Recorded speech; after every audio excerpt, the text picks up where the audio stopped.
আমি আনোয়ারা কর্ণফুলী এবং তথা বাংলাদেশ জাতীয়তাবাদী দলের সবাইকে সালাম জানাচ্ছি। আসসালামু আলাইকুম।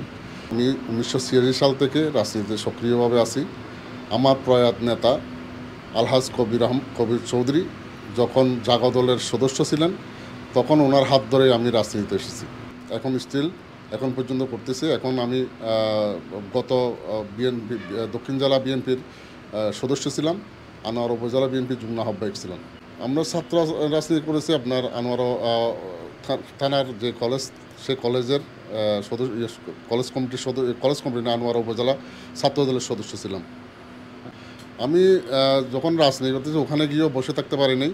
শহীদ প্রেসিডেন্ট জিয়া রহমানের আদর্শে আমি রাজনীতি যখন শুরু করেছি, তখন থেকে আমি শহীদ প্রেসিডেন্ট জিয়া রহমানের আদর্শে যেখানেই গেছি সেখানে রাজনীতি করার জন্য আমি উদ্গ্রীব হচ্ছিলাম। সেই হিসাবে আমি প্রবাসে গিয়েও আমি একটা প্ল্যাটফর্ম খুঁজেছি। সেই প্ল্যাটফর্মটা হচ্ছে যে বাংলাদেশ জাতীয়তাবাদী শ্রমিক দল।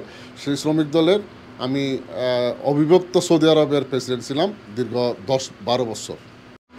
আমি আসলে বাংলাদেশে সক্রিয় সম্পন্ন রাজনীতিতে যখন অংশগ্রহণ করছি 2013 থেকে যতগুলো আন্দোলন সংগ্রাম শুরু হয়েছে অবৈধ হাসিনার বিরুদ্ধে, প্রত্যেকটা আন্দোলন সংগ্রামে আমি সক্রিয় অংশগ্রহণ করেছি। আমার নেতাকর্মী সহ আমরা প্রত্যেকটা জায়গায় প্রত্যেকটা আন্দোলন সংগ্রামে অংশগ্রহণ করেছি।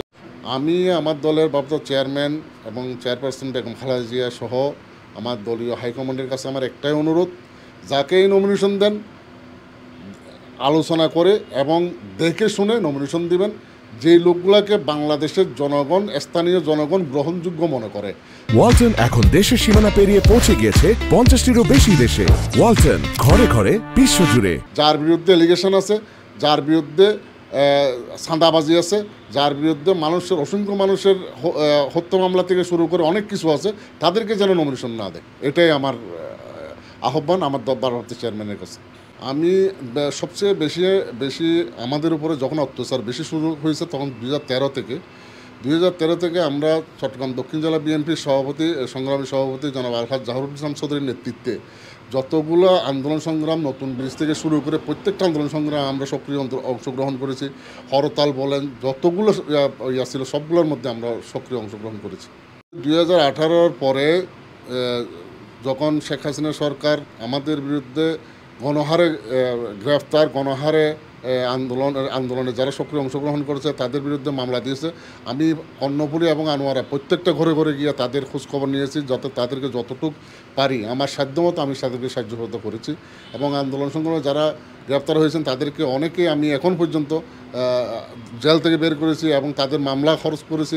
মামলার থেকে আমি তাদেরকে মুক্ত করার জন্য আপ্রাণ চেষ্টা করেছি, এখনও করতেছি। আনোয়ারাতে আসলে অবকাঠামো উন্নয়ন তো হয়ই নাই। আমাদের দল যদি ক্ষমতায় আসে, আমি যদি নির্বাচিত হইতে পারি, তাইলে আনোয়ারাতে করার জন্য অনেক কিছু। সবচেয়ে আমাদের বড় কাজ হলো একটাই, আমাদের আনোয়ারা গভীরা পার্কে যে ইয়াটা হচ্ছে আপনার বেড়িবাঁধটা, সেই বেড়িবাঁধটা আমাদের করা বেশি খুব জরুরি। আর না হয় আনোয়ারা যে কোনো সময় প্লাবিত হওয়ার সম্ভাবনা বেশি। আমাদের সবচেয়ে অগ্রাধিকার হবে সেটা। এবং আরেকটা কাজ হবে যে আমাদের বেকার যে ইয়াগুলো আছে, বেকার সমস্যা সমাধান করার জন্য আমাদের আনোয়ারায় আপনারা জানেন অনেক মিল কারখানা হচ্ছে। সেই মিল কারখানার মধ্যে আমাদের আনোয়ারার স্থানীয়ভাবে একটা কোটা, আমরা এমনভাবে একটা কোটা দিব যে কোটা দিয়ে অন্তপক্ষে আনোয়ারার কিছু মানুষ কিছু বেকার সমস্যা দূর করতে পারে এবং আনোয়ারার মানুষ যেন চাকরি করতে পারে, সেটার জন্য আমরা বেশি ইয়া করবো, ইনশাল্লাহ চেষ্টা করব।